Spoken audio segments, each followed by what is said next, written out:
Okay, so I'm going to do it brief. You know, it's not going to be a 1 hour lecture. We are almost like India and Sri Lanka. You know, it's more or less the same proportion. From Eilat in the south on the Red Sea to the Hermon mountain at the Syrian-Lebanese-Israeli border, we are 450 kilometers long. The purpose of this visit on this helicopter ride taken by the IDF is to show us Israel's biggest threat, which they believe is not just their geography, but the length and the breadth of the country.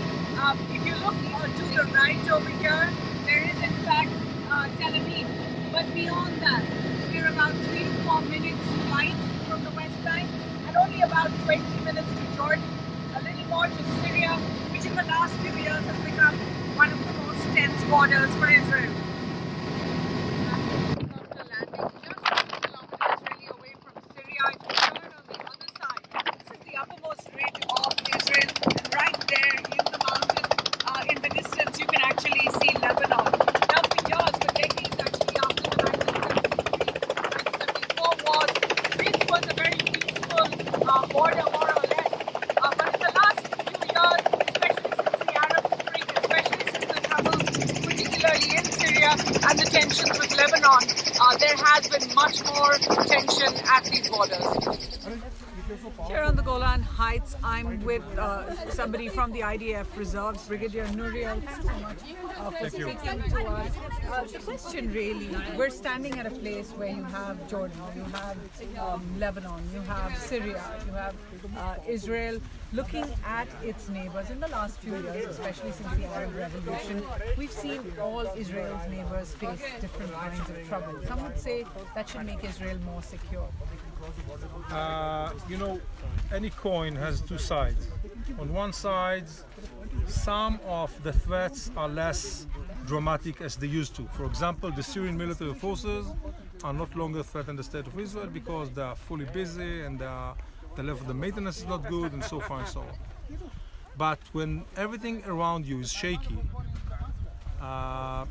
you have to be much more careful, because you never know what will be tomorrow. So on one hand, one side of the coin, you're absolutely right. Our strategic overall situation is a little bit better. But on the other side, you never know what will happen tomorrow. For example, in Jordan, today we have a peace with Jordan. If Jordan shake, who knows? You never know who will control Syria in the next few years. It can be ISIS, it can be Al-Qaeda. So from the Israeli perspective, we have no other choice rather than to be prepared. What does it mean to be prepared? It means to open our eyes, assess the situation all the time, and launch a very clear policy. So all our neighbors will understand that we are not going to tolerate. And those who are going to threaten us, we will prevent them. As simple as it is. All right. Some would say that then, at a time when your neighbors themselves are having their problems, your borders are perhaps a little less chaotic, this would be the time for internal resolution. Do you think that there is a chance for peace internally in Israel at this time?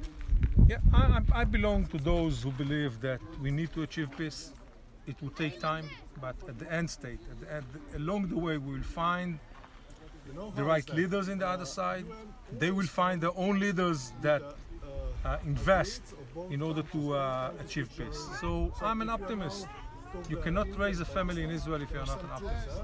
I do have to ask, we're standing here at an area that's actually officially called Israel-occupied Golan. Upon the Israeli law, this is part of Israel.